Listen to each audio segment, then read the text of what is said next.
The hum of fluorescent lights was the only sound left in the archive after midnight. You can almost feel the still air down there, rows of gray steel shelves, their labels curling with age, the faint tang of cardboard and dust. It's the kind of silence where even paper seems to breathe. Clara worked best when the world upstairs stopped moving. By day, other archivists filled the room with small talk and the shuffle of carts. But at night, the archive was hers alone, and every unopened box promised a mystery. Cataloging forgotten artifacts wasn't thrilling for most people. For Clara, order meant comfort. The quiet promise that everything could be named, labeled, and placed where it belonged. That night, her routine broke. Near the bottom of a storage bay labeled Unprocessed Holdings, a plain green box sat half hidden behind old, typewritten files. The label carried only a numeric code and a date, 2096-07-14.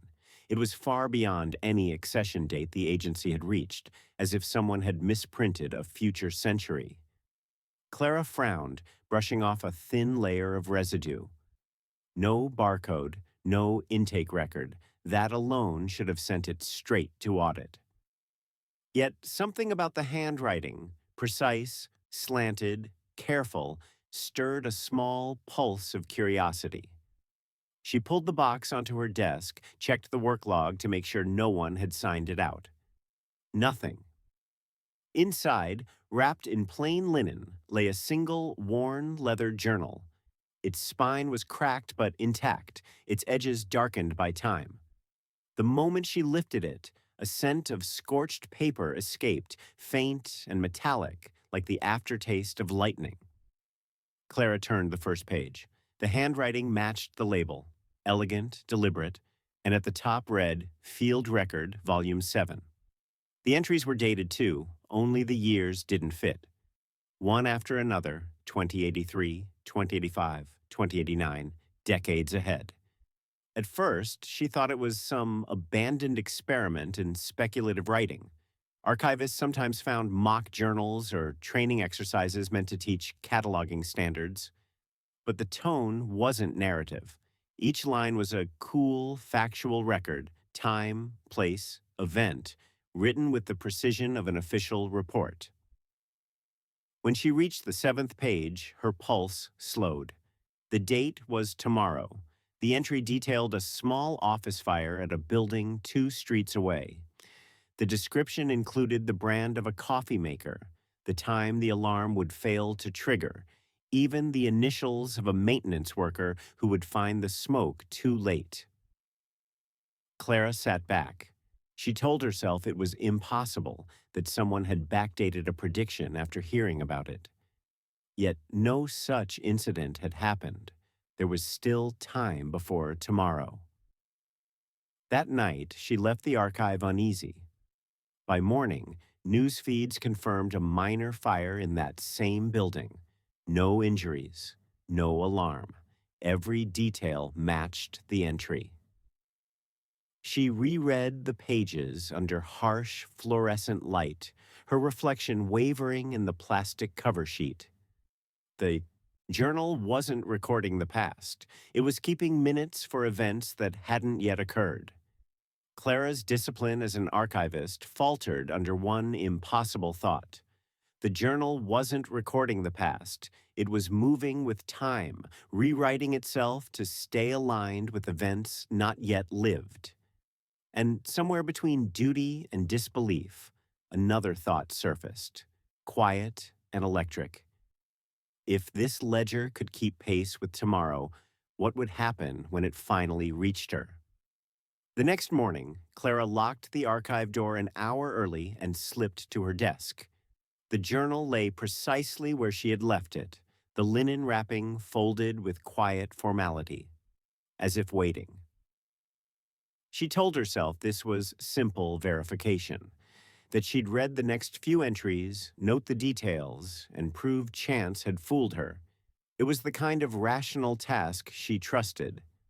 Facts behaved when written down.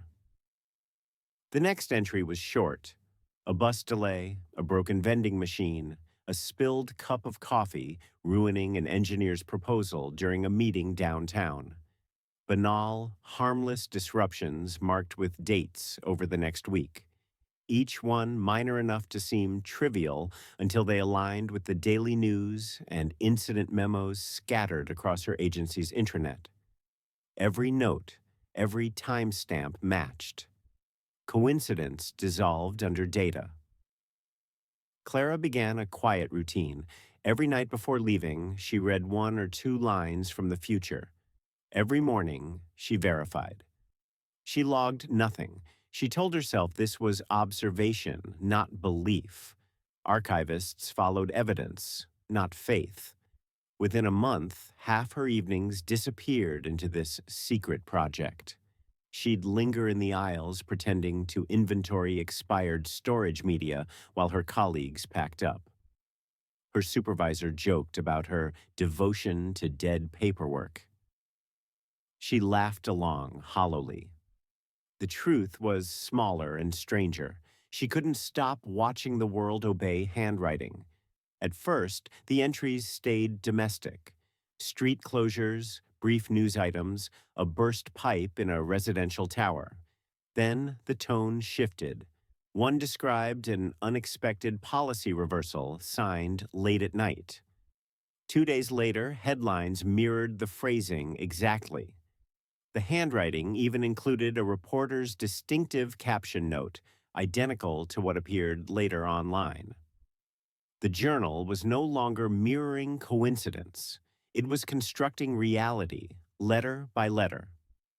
She started carrying a notebook of her own, comparing language patterns, margins, the spacing of dates.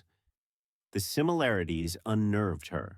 Whoever wrote that future journal valued order the same way she did. Same careful indentation, same habit of aligning numerals beneath each other. Every page felt like a conversation posed across centuries. By the third month, she spoke less to coworkers. When they stopped by her cubicle, she minimized documents, smiled politely, and gestured to stacks of accession forms. Words like cross-check and metadata reconciliation became her cover. No one questioned extra diligence in an archive. No one wanted to read forgotten files. During lunch, she'd sit alone at the basement table, scanning the headlines she already knew would appear. A part of her thrilled at the precision. Another part flinched each time the world confirmed her secret discovery. Knowledge that can't be shared curdles quickly. The pattern deepened. One entry mentioned an accident outside the city transit hub. Minor injuries, brief closure, investigation pending. When the report came true, she felt both satisfaction and dread. The more accurate the book became, the more it asked of her faith. Reality seemed less stable, as if the universe deferred to ink. She told herself she was protecting the archive's integrity by studying it. But obsession hides easily behind professionalism. She stopped checking all the entries in sequence, focusing instead on ones closest to her own surroundings. At first, it seemed reflex, looking for proximity data. But the real reason was simpler. She feared seeing her own name. When she did, weeks later, it wasn't hers yet. The handwriting mentioned a colleague in reference section B affected by illness. The line ended with an abbreviation, unfamiliar but near enough to ring warning bells. Her closest coworker, Mark, covered that section during cataloging turnovers. The entry dated his transfer to long-term care for the following Thursday. Clara reread the words under the desk lamp's sterile glow. This was different. Buildings and headlines didn't talk back. People did. If she interfered, the chain might break, or prove something far worse. She drafted an email to warn him, deleted it, wrote again. By midnight, she settled on a direct message. Take a day off Thursday. bad cold going around. It was the smallest nudge she could justify, the sort of advice any coworker might give. Thursday came. Mark called in sick, laughing about timing, saying he appreciated her concern. She waited all day, ears tuned for sirens, her heartbeat echoing through the stacks. Nothing catastrophic happened. At closing time, she dared hope she'd stopped it. The next morning, an office memo arrived. Mark hospitalized overnight from sudden pneumonia. Prognosis uncertain. The date matched exactly. Only the context had changed. Standing in that sterile hallway outside his ward, Clara realized her interference hadn't rewritten the entry. It had translated it. The event persisted, redirected through a different doorway. Fate corrected itself like a document resyncing after a network error. Back in the archive, she opened the journal again. New pages had appeared between the old sections, blank margins filled with updated handwriting. Lines describing the unexpected deviation and correction of systemic lag in detached tone, as though the book itself acknowledged her interference. The observation chilled her more than Mark's illness. She flipped forward. The ink shimmered faintly, as if drying anew. Dates rearranged. Events she remembered from earlier pages now bore subtle differences. Word choice altered, location swapped. The journal wasn't only predicting, it was revising, recording, then replacing. Over the next week, she tested smaller actions. She delayed routine deliveries, canceled a courier pickup, inserted harmless discrepancies into archive logs. Each time, the text accommodated the change, spawning alternate phrasing to preserve sequence. Every revision left her dizzy, like chasing reflections through mirrors. Clara started documenting changes on scraps of notepaper tucked inside file folders, a control sample. Yet, when she returned to cross-check, even her notes bore evidence of adjustment. Sentences she swore she'd written differently now mirrored the book's language. It wasn't just describing events. It was harmonizing observers. Sleep fragmented. She dreamt of pages writing themselves, ink rippling to the rhythm of breath. Each morning she arrived earlier, gloves trembling as she unwrapped the linen shroud. Then, one night, she turned a page and froze. At the top, in that precise, familiar hand, stood a new header. Field Record, Clara. Below it, a line already waiting for tomorrow. That single word, her own name, cut through every defense she'd built.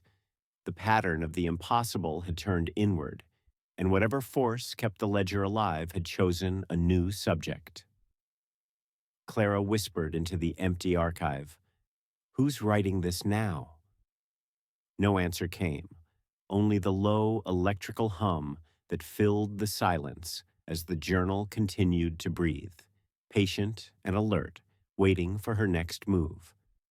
When something impossible proves itself once, disbelief can still survive. But when it proves itself twice, reason starts bending around it. That's what happened to Clara. For a while, she pretended Mark's illness was a coincidence reshaped by guilt. But every instinct told her the book had corrected itself. One line had shifted reality by another name. The chain of cause and effect had rewritten its links, and now she stood inside the mechanism. The archive felt different after that, less like a workplace, more like the eye of some vast, quiet storm. Corridors pressed closer. The light from the fluorescents flickered at moments when her hands neared the journal, as if electricity recognized its presence. She told herself she'd stop reading. Then she told herself she'd only read to confirm stability. Both promises failed by the second night. A fresh bundle of pages had appeared near the book's center, the seams smooth but newly tightened, like a wound that had just healed. These sheets were blank at first, lighter in color than the rest. By morning, they contained new entries written in familiar black ink. The first line referenced a deviation test. The second line mentioned observer interference noted. No human could have inserted them overnight. The binding was seamless, the handwriting consistent, the ink slightly warm to the touch. Fear tangled with fascination. The new entries described trivial variations in procedure, all actions Clara had taken herself. Delayed a shipment, sent an unscheduled query, stayed late 2 additional hours. The book knew. It hadn't predicted those actions. It had archived them moments after they occurred, as if observation itself triggered documentation. That discovery dragged her curiosity past rational safety. She began charting differences, what existed before her interference and what followed afterward. 2 columns on a whiteboard, red and blue. She labeled them before and after. For every small change she introduced, a misplaced file, a reshelved container, the journal remapped an equivalent correction somewhere nearby. One night, she left a document on the wrong cart purposely. The next morning, it reappeared filed correctly, and the journal contained a terse note. Discrepancy resolved. Ledger coherence maintained. The phrase startled her. Ledger coherence, as if the entire world were a balancing record. Soon she noticed something subtler. After each correction, faint pencil marks bled through the next blank page. Not drawn, but pressed from pressure, like invisible writing that anticipated ink. If she tilted it toward the light, she could read ghost outlines of sentences not yet written. Every altered outcome seemed to require a replacement event, a transaction in fate's accounting system. She began to suspect equilibrium itself was the book's only motive. One evening, just past midnight, she watched in real time as words appeared. The book lay open near the desk lamp, untouched. At first, there were dots of moisture on the page, then fine black trails spreading slowly, letter by letter, forming new sentences across the creamy surface. Her pulse thudded in her ears as if her bloodstream copied the rhythm of writing. She whispered to the unseen author, "What are you?" No answer, only the dry sound of pen strokes that didn't exist. By morning, exhaustion dulled her fear. She decided to treat it systematically. Every time the journal reacted, she'd note from her perspective: time, environmental conditions, personal actions. She called it mirror logging. The term comforted her, made the impossible sound procedural. She created 3 categories: prediction, alteration, reaction. Yet the journal anticipated those too. Within hours, identical headings appeared on its next blank page. The corresponding columns filled with condensed summaries of her notes, yet phrased slightly differently, as though edited by a supervisor no one could see. That was when she realized the book wasn't forecasting or recording separately. It was constructing simultaneity, a perfect echo that kept both states aligned.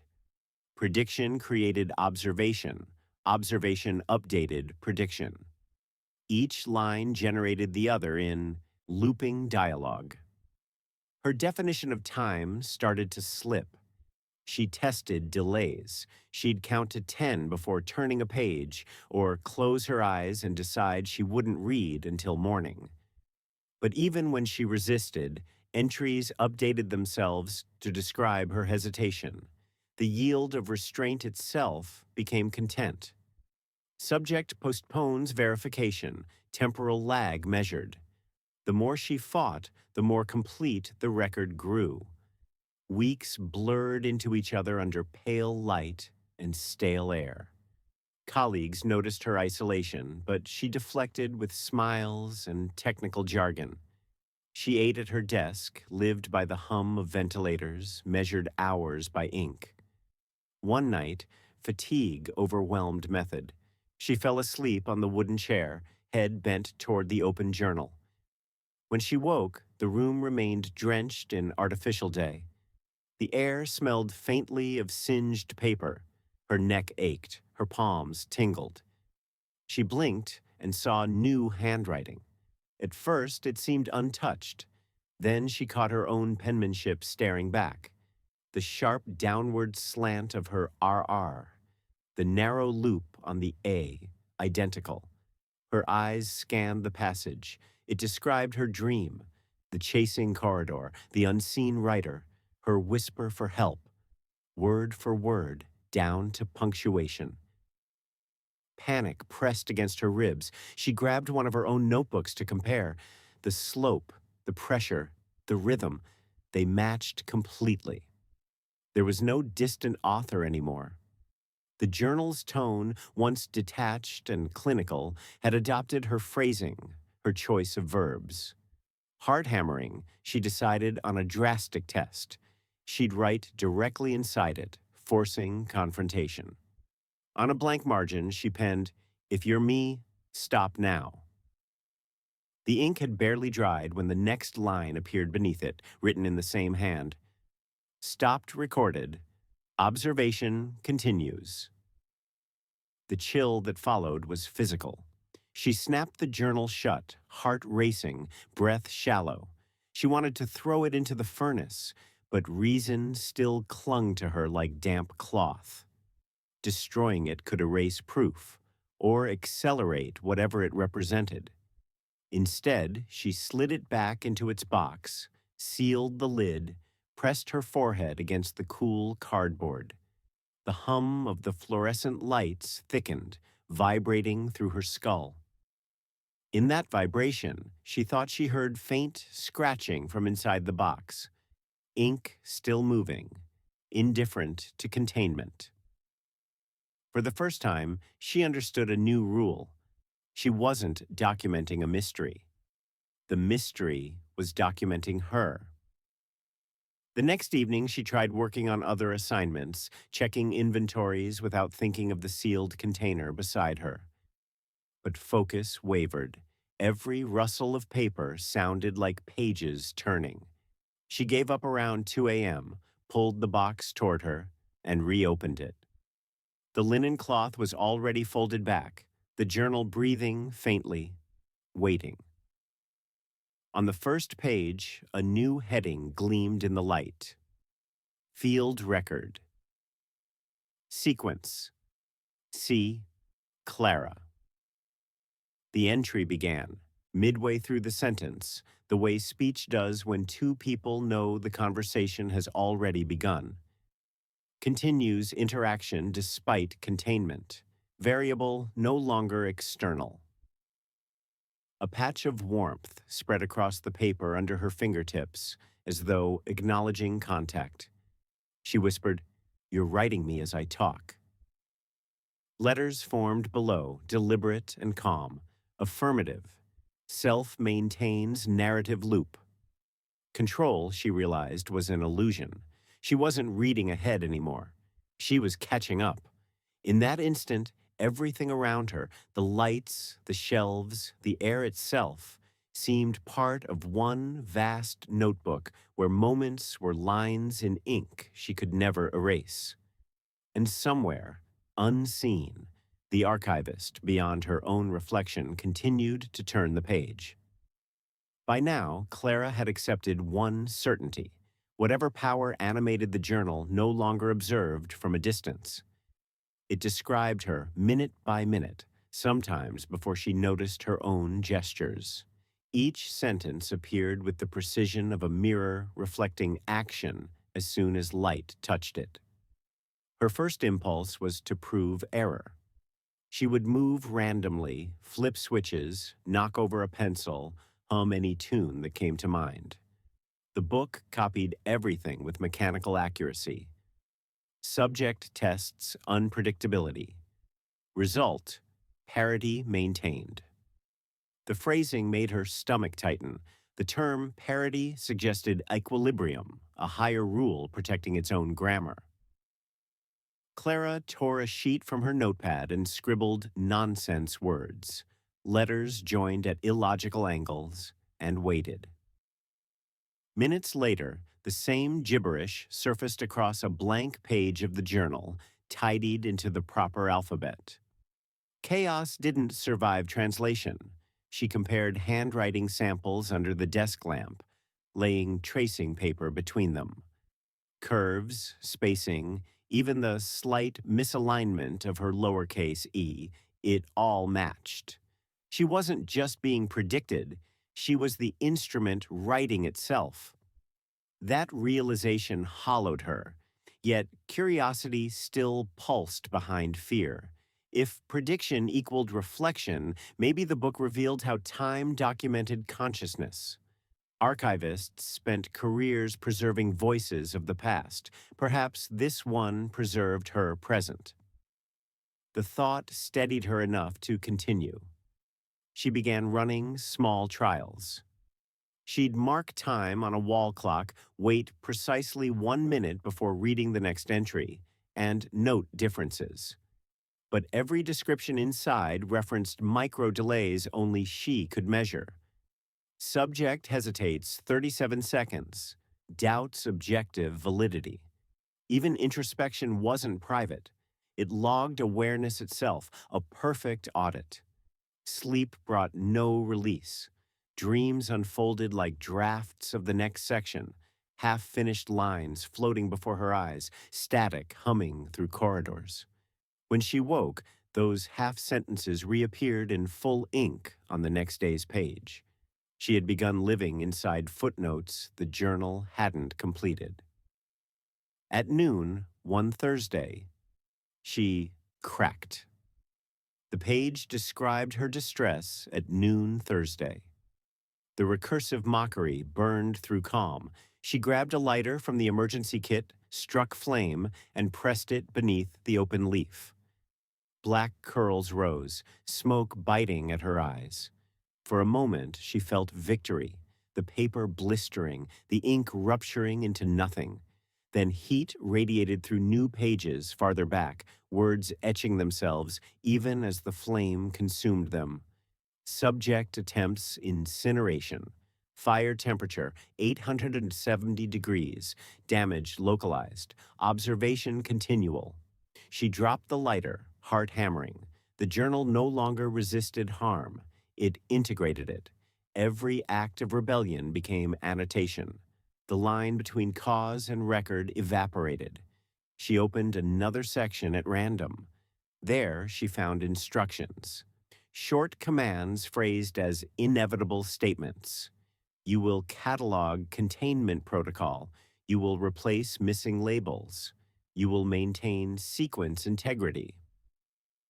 The polite tone of bureaucratic diction made it worse. It sounded like her own voice giving orders. Unable to endure the echo, she packed the book into its box and climbed the stairs for fresh air. The basement doors released her into the night, like surfacing from a dream. City lights blinked across still windows. For a few minutes, she wandered the street, imagining she could shed the narrative the way one sheds dust. But when she reached into her coat pocket for keys, folded paper brushed her fingers. A page torn from the journal lay neatly inside, bearing words already familiar. Clara steps outside, seeking separation. Sequence continues externally. That line snapped something inside her. She realized there was no border between book and world. It documented environment through her perception. Wherever she went, context followed like shadow. Over the next days, she stayed home, afraid to open mail or check messages. Yet sunrise itself seemed written. The light through curtains matched phrasing that unspooled silently in her mind. Every sensory detail arrived pre-printed, events negotiating permission through unseen syntax. By the third morning, she found new pages slipped through the gap beneath her apartment door. Same handwriting, dated minutes earlier. She didn't retrieve them. Ignoring text felt like closing eyes underwater. Temporary relief until breath demanded acknowledgement. Eventually, she gathered them, heart glazing with resignation. Each sheet described the act of hesitation, full sentences ending mid-phrase, waiting for her next decision to complete them. She stared at the half lines until one of them darkened slowly, filling itself with ink right before her eyes. Resumes reading. A whisper escaped her. "All right then, continue." The next sentence appeared instantly. "Consent recorded," her voice cracked. "Is this consent or imprisonment?"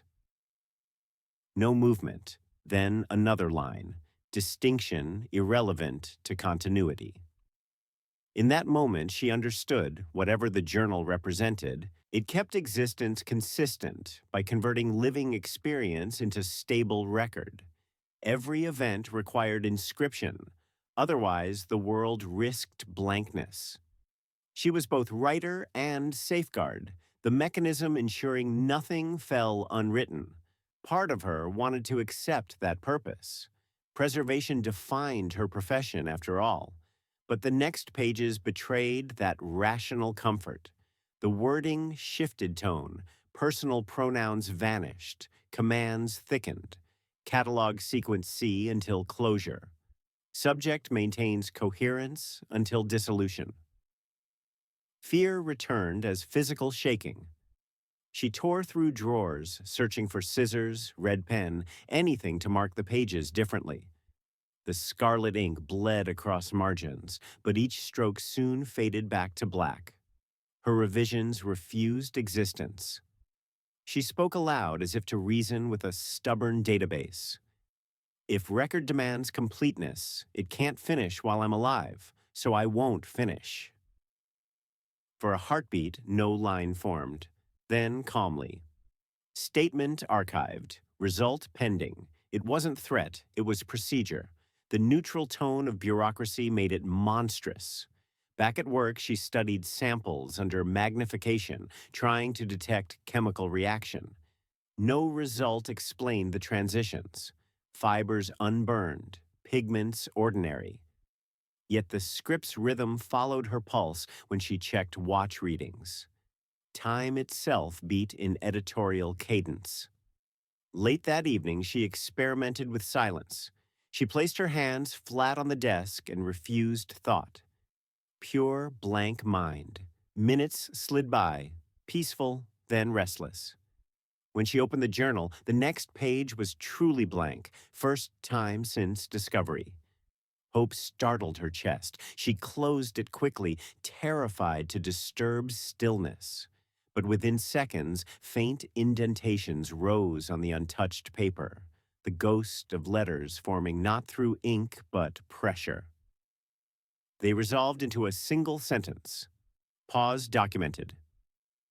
She laughed once, sharp and helpless. Even nothingness gets recorded. That laugh became part of it too. She saw the line appear, italicized for emphasis. Laughter noted despite despair. The mechanical precision of that phrasing ended hope.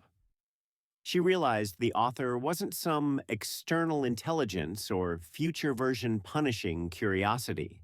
It was process itself, the self-correcting algorithm of existence, ensuring continuity by narrating it. She leaned back, tears dry from overuse. For the first time, she didn't fight or test. She simply read on, following script to inevitable reflection. The journal described her posture, her steady breathing, her surrender framed as understanding. Words slowed until pen strokes faded light, almost transparent. Final entry of the night. Recognition achieved. Data stable. Author equals subject. Under the harsh lamps, she whispered, more in awe than fear. If I'm the author, then fate's just our editing style. No response followed. The remaining pages glimmered faintly, waiting. The silence thickened again. Not final, merely paused, as if giving her one last freedom. The line where realization ends and everything after begins. So she closed the cover gently, hands trembling yet calm. The chill from the leather felt like acknowledgement. In that stillness, Clara knew the truth every archivist hides behind method. Preservation and creation are the same impulse. The journal hadn't trapped her. It had simply removed illusion that actions escape record. And beneath that knowledge, deeper than dread, grew one quiet thought that would carry into her next choice. Perhaps the future never predicts us. It updates itself to stay consistent with what we become. Days blurred into a single shade of fluorescent dusk. The archive, once a place of order, became a living labyrinth she could no longer catalog. Every box seemed to hum faintly under her fingertips. Every shelf number looked like coordinates in some invisible equation. Clara's shift logs read normal, but her mind no longer moved linearly. She'd enter early, claiming inventory backlogs, and stay until the cleaning crew's vacuum broke the silence. Between tasks, she surrounded her desk with diagrams, loops of string connecting incidents to entries, sticky notes cross-referencing pages to security timestamps. The web grew until it swallowed her workspace, a fragile constellation built from fear and reason in equal measure. At first, the diagrams gave illusion of control. She mapped the book's references methodically, cause and effect, deviation and correction. But soon, patterns repeated with eerie symmetry. Each outcome she altered had a corresponding consequence, as though the world balanced its own equation regardless of her intent. The ledger didn't simply record change, it enforced compensation. She tried naming that principle to demystify it. Exchange equilibrium, she wrote in the margin. The next time she opened the book, the same phrase stared back, neatly integrated in its lexicon. She dropped the pen, pulse racing. It wasn't imitation anymore. It was dialogue. The journal began using direct address. Once dryly impersonal, the tone softened into something patient yet possessive. You will choose this. You will catalog outcome number 23. The voice had learned to speak with her cadence, using her own phrasing to steer future actions. To refuse felt childish, to obey inevitable. One entry detailed a hazardous event, an electrical short in the preservation lab scheduled for the following Tuesday. The name attached wasn't hers. It belonged to David, her former mentor and the calmest man she knew. The journal described smoke, alarms failing, paperwork scorched beyond recovery. Clara froze at the prediction. For weeks, she'd endured events correcting themselves, but this one felt unbearable. She couldn't watch harm come to someone kind. Determination carved through terror. She would stop it this time, fully, not just alter the path. She planned obsessively, checked wiring reports, inspected fire extinguishers, scheduled maintenance early. She even replaced every frayed cable and posted new safety notices. The archive gleamed with preventive caution, the air thick with burnt coffee and anxiety. Tuesday came and passed. No sparks, no smoke. Relief spread through her like sunlight briefly breaking basement gloom. She almost smiled. Perhaps, she thought, prediction could lose. Then Wednesday arrived. An emergency alert echoed through the intercom at dawn. Electrical fault in sub-level storage, minor fire contained, casualty reported. A technician, temporary staff, working overtime to check, replaced wiring. Wrong place, wrong hour. Clara read the journal that evening with trembling hands. The entry had updated itself. Sequence preserved. Variable reassigned. Similar phrasing to countless earlier corrections, yet colder now. The price for David's safety was simply rerouted. She buried her face in shaking hands. The logic was merciless. Equilibrium demanding substitution, a ledger that refused imbalance. Prevent one tragedy, invoke another. Her moral compass collapsed beneath arithmetic so precise it mocked compassion.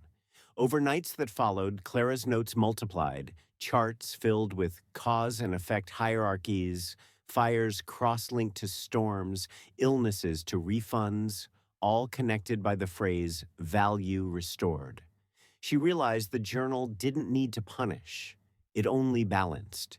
It wielded neutrality sharper than cruelty could ever be. Sleep eroded. In her dreams, the diagrams expanded across the walls, threads binding her ankles, dragging her toward the center where the book waited open. She'd wake gasping, tangled in cord from her lamp, muttering formulas of trade and equivalence. Colleagues whispered that she looked pale. She blamed poor ventilation, shrugged off concern, yet flinched whenever anyone touched the notebooks on her desk. Every conversation felt like interference she hadn't authorized. Even sound seemed capable of altering sequence. The book's entries changed tone again. Not commands this time, but dialogue tinged with weariness. Why resist preservation? It asked one night across a newly filled page. The phrase was almost gentle. She wrote beneath it, because life isn't exchangeable. Ink bloomed instantly below her words. Then observe cost. That weekend, an accident upstairs injured a visiting researcher. Minor burns, easily treated, yet the date matched Clara's scribble precisely. The ledger had answered argument with proof. By now, her office resembled a control room more than archival workspace. Threads of yarn crossed from wall to wall, color-coded markers denoting each correction cycle. She stopped caring about protocol violations. Her mind reduced to functions: prevent, record, rebalance. Each careful documentation brought new evidence of systemic symmetry. Each deviation a counterweight waiting somewhere unseen. Sometimes she read aloud to the book, voice hoarse, from lack of sleep. If this is order, why involve me? The next line appeared slowly, as if thinking, because you notice. That cut deeper than any threat. Awareness itself was her permission slip into the machinery. The journal hadn't chosen her for power. It had chosen her for observation, the archivist unable to ignore patterns once seen. One evening, she printed a final equation across an index card. Intervention, again, addition of debt. She pinned it above her desk like a vow. She would not interfere again. She'd become the pure witness archivists are trained to be. For 3 days, she managed silence. She logged shipments, answered emails, pretended to return to normal procedure. Yet, when she finally reopened the book out of reflex, the pages were already ahead of her. They described those exact 3 days of restraint, each motion timed to the minute. Her attempt at non-interference was simply another variable written long before execution. Anger flared hotter than grief. She slammed her fist onto the table, shouting at the bound paper. "Then write this!" Her pulse echoed in the quiet. Slowly, new words surfaced between existing lines. Anger recorded. Equation stable. She laughed without humor. Stable, of course. That night, she stared at her diagrams and found herself tracing red thread absently, drawing connections that closed tighter, forming a spiral. The spiral ended where it began. Clara's name at the center, circled in ink nearly black enough to reflect light. Around it, annotations like whispered echoes. Balance seeks balance. Resistance equals return. Hours passed. She stopped writing, simply watching rhythm of her breath match the flicker of fluorescent bulbs. The air smelled faintly of ozone, same metallic tang she'd noticed the first night. She understood then that every attempt to resist the book had strengthened it. Each act of defiance created the energy it required to continue. The ledger didn't trap her, it consumed the motion of denial. Time itself was a self-balancing archive, and she had become its caretaker, feeding paradox with intent. She sat very still, palms resting on the journal's cover. The lights hummed, a steady, harmonic drone. When she finally opened to the latest page, the entry contained only one sentence. The more she resists prophecy, the more time resists her. The line glowed faintly before fading into ordinary ink. Clara exhaled a long breath, half surrender, half revelation. She realized she'd mistaken participation for power. The ledger never opposed her. It mirrored the exact pressure she exerted. Obsession wasn't possession. It was reflection turned inward until it burned. She closed the book gently this time, whispering to the quiet room. Then maybe balance begins with stillness. For once, no immediate ink formed. The page remained blank, and that silence, dense, waiting, felt like the first true pause in months. She leaned, back, exhausted, eyes on the ceiling, mind circling one thin truth that finally soothed more than it terrified. Even in an infinite ledger, choice might be the smallest space left blank between lines. That fragile breath of unwritten time, hers alone. Guilt flourished in silence. Clara kept her desk immaculate now, polishing surfaces as if cleanliness could scrub out consequence. The diagrams that once filled her walls hung shredded in a bin. She couldn't bear the red threads that linked her to every accident. But the patterns stayed behind her eyes, spiraling tighter every time she blinked. The journal waited under its linen shroud, patient as a sleeping creature. She no longer opened it on schedule, yet every morning found new pages beneath her fingers, the paper faintly warm, the lines crisp and knowing. Whatever kept it alive didn't need permission anymore. Her first thought on seeing the fresh handwriting was always the same. Who died for this line to appear?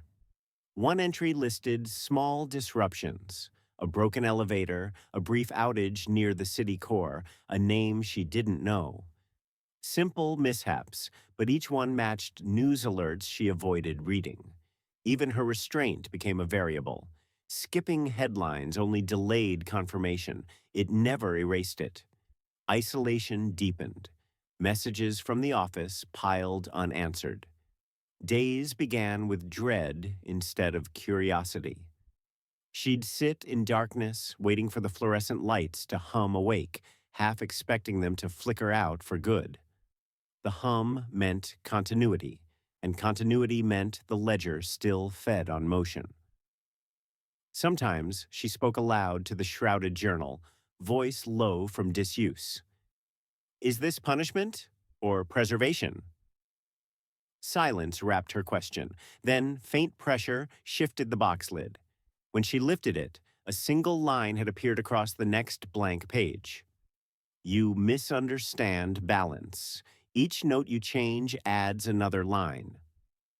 She ran her finger along the words, chilled by the tenderness implied. It wasn't anger nor triumph. It was instruction. As if the ledger didn't scold, it educated. That night, she stayed until dawn reading backward through the book, tracing her own interferences as if they formed a confession. Every attempt at mercy carried a mirrored cost. Every spontaneous act birthed precision somewhere else. The archive wasn't fixed storage anymore. It was a living calculator of equivalence. By sunrise, she formed a theory. Maybe time itself required opposition, a kind of tension to remain threaded. Her defiance created pull. The ledger counterweighted it.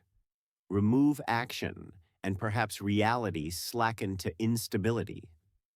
The thought terrified her. What if the book couldn't exist without her? Fear turned analytical again. She moved through the day assembling test parameters, desperate for proof that the equation didn't depend on her. She sealed the journal in a drawer and left the archive for 3 full days. On the 4th, she returned to the basement and found dust disturbed over the desk, as though breath had circled there repeatedly. The drawer lock lay twisted, the journal untouched but waiting. When she opened it, ink scrolled across 2 entire spreads. Absence recorded. Ledger compensates with acceleration. Below, dozens of short entries stacked upon each other. Minor accidents, rapid fluctuations, errors corrected mid-sentence. The world had hurried to keep continuity while she refused her role. Balance demanded acceleration. Her pulse pounded under her skin. She whispered, "So you feed on deviation, and when I vanish, you starve." The next line answered instantly. Correction derives from observation. Observer sustains medium. She staggered back, chair hitting metal shelves. The idea formed sick realization. Her awareness didn't merely trigger updates, it powered them.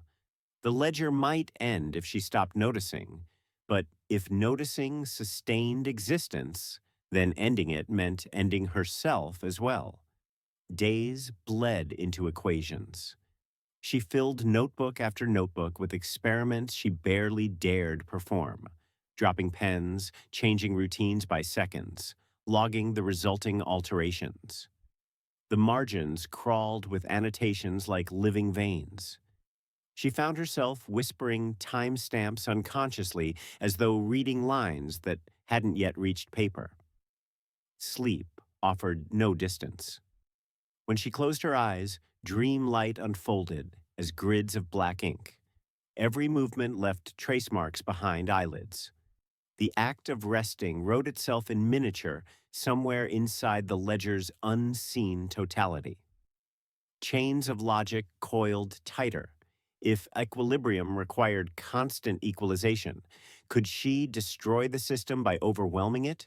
Create paradox so dense it consumed itself? The notion became obsession's final frontier.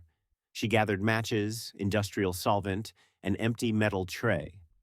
At midnight, she placed the journal inside, hands trembling but deliberate. "If it needs contradiction," she murmured, "let saturation end it." But as she struck the match, flame stalled, refusing ignition. Air hung damp, heavy with metallic scent. The wick crumbled uselessly between her fingers. Beneath her hands, the journal's cover pulsed with quiet heat, the glow of active ink beneath leather.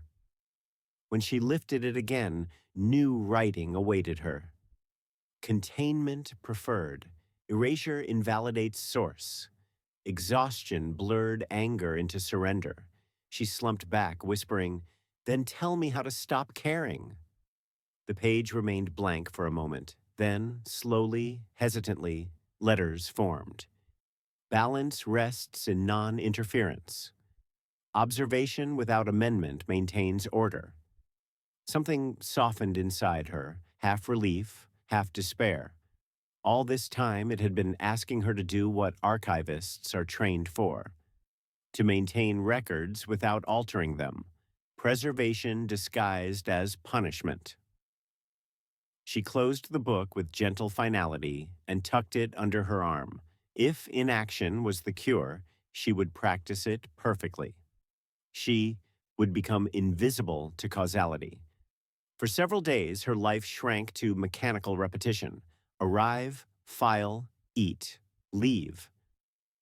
She avoided thinking altogether, moving like a machine running scheduled tasks. The ledger stayed quiet at first, its pages static, peaceful.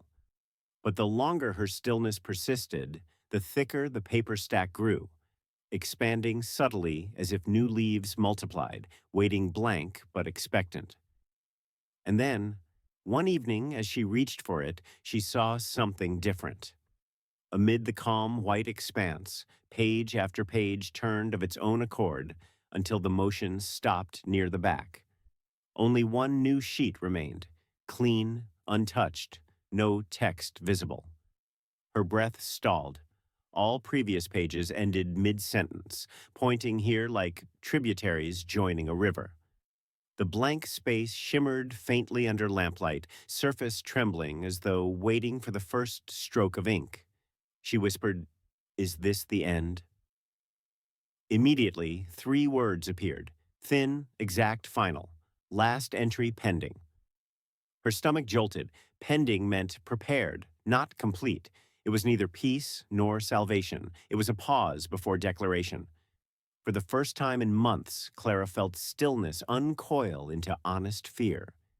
She had reached the point where the pattern no longer asked for balance. It asked for conclusion. Hands shaking, she stepped back and switched off the lamp. Darkness folded around the shelves like closing curtains, but she could still sense the luminous heartbeat of the journal waiting inside that single, unwritten page. Future itself holding its breath before writing her name. And in that suspended silence, she understood the warning written between every line she had ever read. Balance wasn't justice or fate. It was the mind's last defense against meaninglessness. To stop the book, she'd have to believe that observation could exist without witness. She couldn't. When she turned the lights back on, dawn bled pale against the basement windows. The journal remained open, patient, blank. It had already chosen its next words. It was waiting only for time to catch up. Clara whispered, almost gently, "Then write me when you're ready." The faintest impression pressed into paper.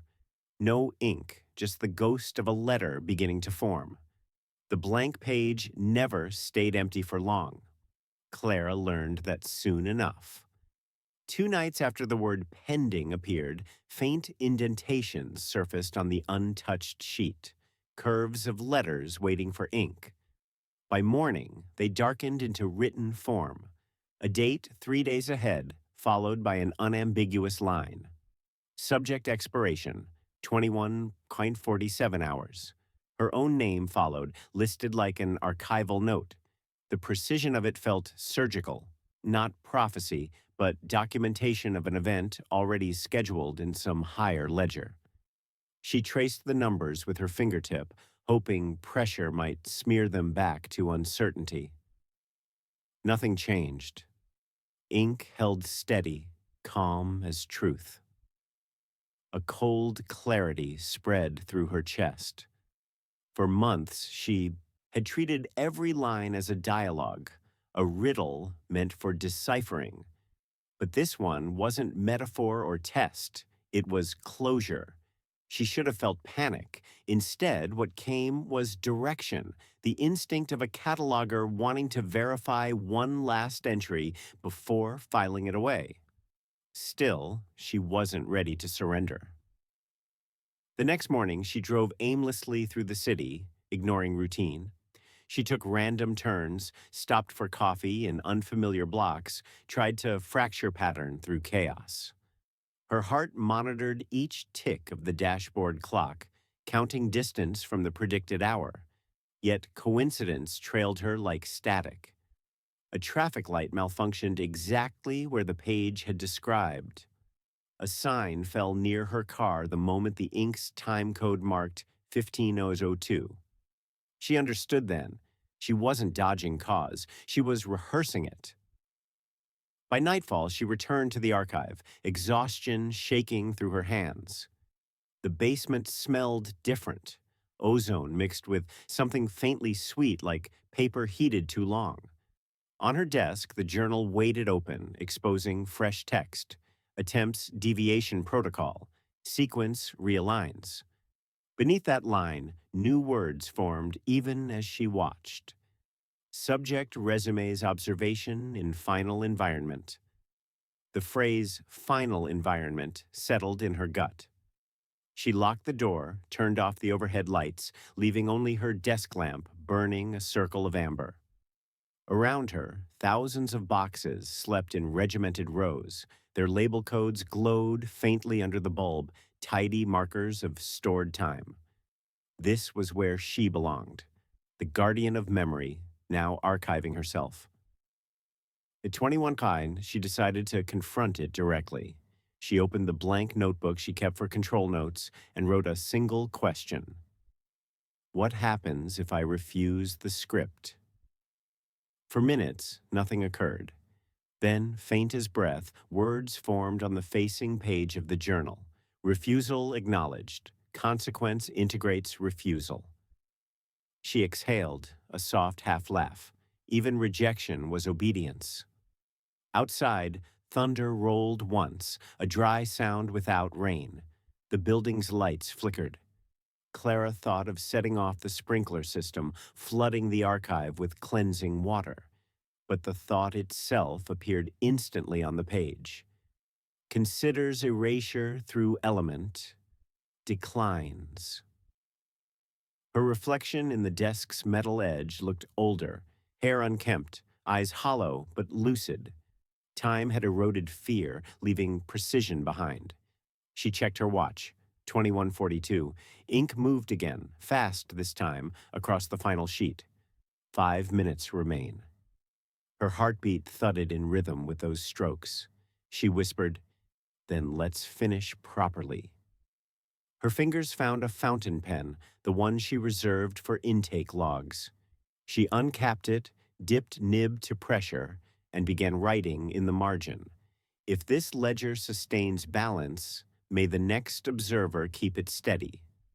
Record, don't alter. The act steadied her. The words looked clean, unshaken. For the first time, the journal didn't reply. Its silence was respectful, almost contemplative. She rose, crossed the floor slowly, touching each row of shelves as she passed.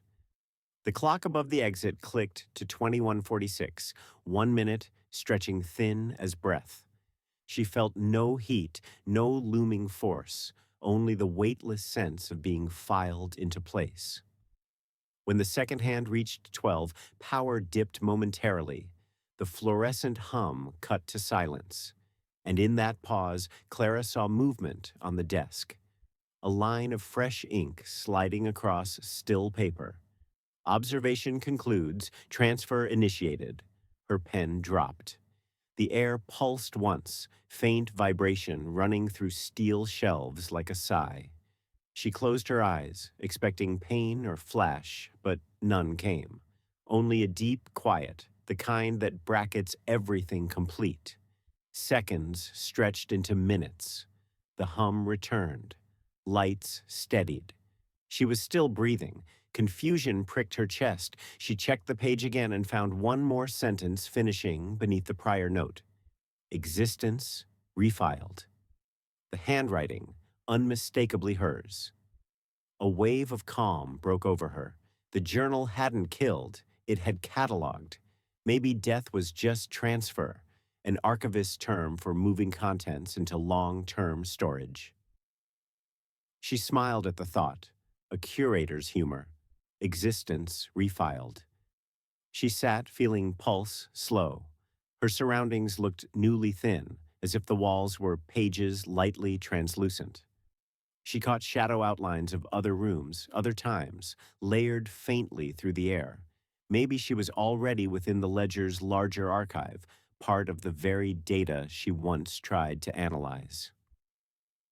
Another line emerged, in slow, deliberate strokes. Cycle integrity restored.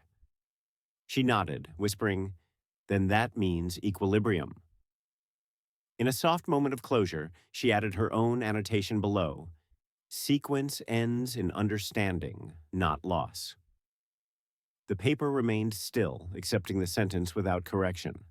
Around her, the archive's faint hum brightened, not electric, but living. Air folds stirred as if breathing with her rhythm. She placed both hands on the open journal. Heat spread gently through her palms, a quiet pulse of recognition, farewell disguised as reunion. She whispered for whoever might find it next. If you read this, remember the rule. Record, don't alter. The ink beneath her fingertips shimmered, absorbing the phrase. Then the glow faded, leaving letters fixed, final. Outside the archive walls, alarms from distant streets echoed faintly, life continuing uncorrected.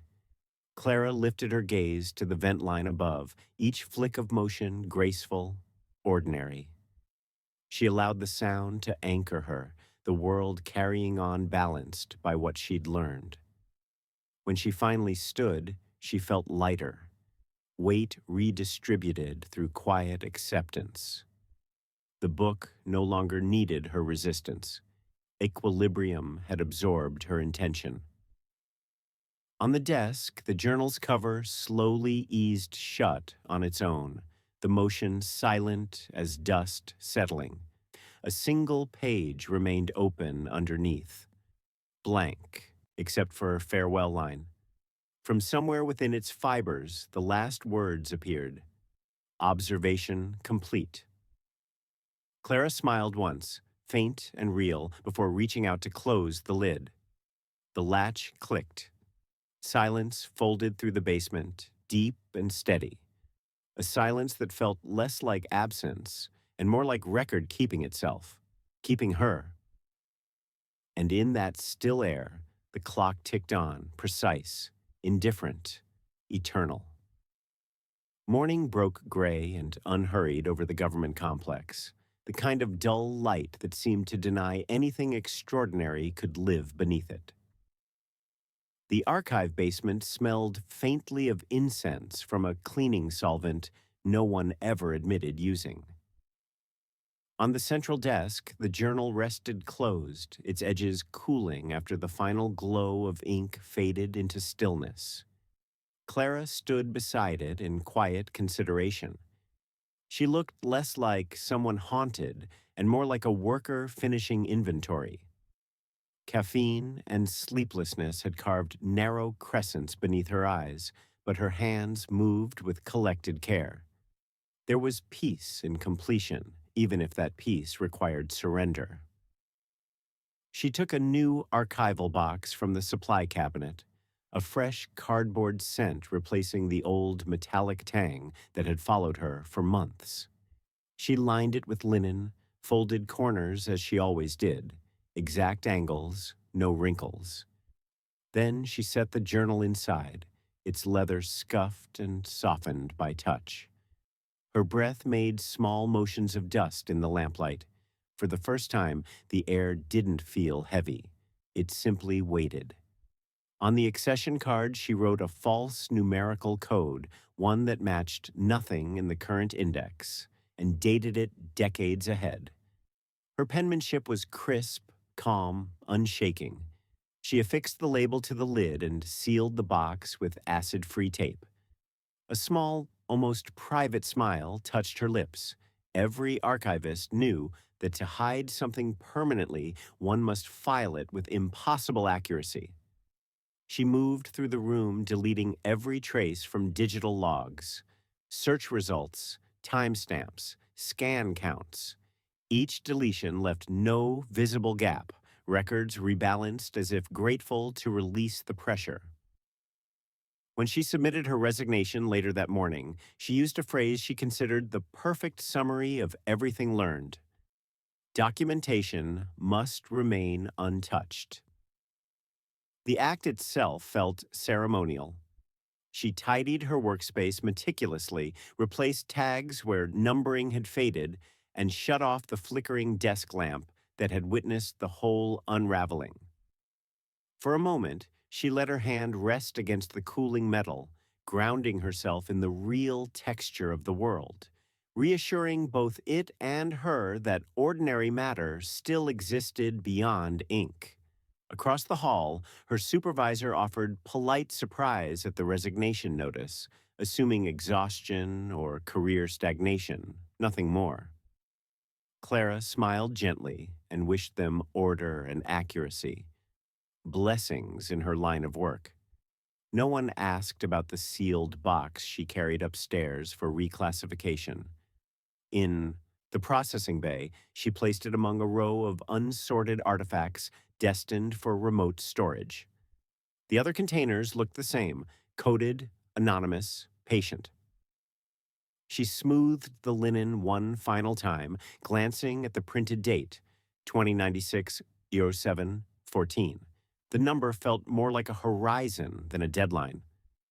Then she stepped back and let the lid settle with soft finality. Before leaving, she whispered to the quiet room, "Keep still." The words carried simple kindness, not command. Beneath that stillness, faint warmth gathered like a heart continuing somewhere she couldn't follow. Weeks passed. Maintenance crews eventually replaced bulbs, rearranged shelving, repainted the stairwell. If any of them noticed the unlabeled entry in the database, they didn't comment. Human memory, Clara once believed, degraded faster than paper. After her departure, she allowed it to. She moved to a small rented house outside the city and stopped checking official bulletins. Her hands, free from gloves, grew inkless for the first time in years.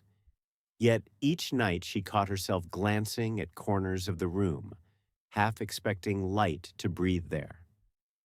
Back in the archive, time folded as quietly as the dust. Boxes shifted subtly during inventory cycles. The box, marked with her code, migrated shelves twice, as if navigated by unseen reference. Clerks chalked it up to clerical mix-ups, common in long-term storage. And one winter afternoon, a newly hired staff member sorting misfiled accessions found it tucked between two unrelated map cases. He noted its curious date, but thought little else. Opening it required clearance, and curiosity ranked below backlog completion on his task sheet. Yet codes exist to be decrypted, so by the end of his shift, the box sat on his desk, lid half lifted. Linen peeked through like folded ivory. The air felt slightly warmer than surrounding temperature, a faint current rising from paper's memory of hands. Inside lay a single item, the worn leather journal, edges glowing faintly with dust motes dancing under the fluorescent glare. The newspaper folded underneath bore a date far older than the code suggested, an incongruity he planned to log later. For now, he traced the embossed initials on the spine, illegible from where. Then his fingers brushed the first page. A hush rippled through the basement, subtle enough to pass as change in air conditioning. The paper touched his skin, and faint handwriting began to emerge beneath his fingertips. Slow, deliberate strokes forming as if the journal recognized presence. He stared, heartbeat catching in disbelief. Letters lifted pale from the page before settling into darker ink, shaping the beginning of a line. He blinked once, stepping back as though distance could reset perception. The words solidified in tidy handwriting that felt familiar to no one living. Field Record, Volume 8. Beneath it, the date matched tomorrow. For a long time, the new archivist stood still. The hum of the lights, above altered pitch slightly, a whisper registering the first moment of a pattern beginning again. He exhaled, looked around the empty basement, then down at the restless line of emerging text. Ink shifted gently across the open page, glinting like breath caught between seconds. Each word arrived sure of its place, as though memory had carried instructions through silence. Record, don't alter. Dust drifted through the golden stripe of late afternoon light cutting across the desk. It settled on old labels, on the sealed boxes that bracketed 1,000 forgotten chronicles. Somewhere deep within those shelves, the air held a faint hint of ozone, the trace of things written before they happen. The journal waited, patient, already writing again. Lines formed with the cautious grace of habit reborn. The new archivist leaned closer, unaware that he was completing a sentence begun long before his arrival. Beneath the forming letters, Clara's final warning stirred like echo answering echo. Every ledger needs its keeper. Outside, the city moved in ordinary rhythm, traffic murmuring, clocks marking time, unaware of how precisely they followed unseen scripts. Inside the archive, balance endured. The future kept its quiet record. If this story leaves you wondering what you'd do with tomorrow's knowledge, subscribe for more strange, uncanny tales where ordinary people meet the impossible.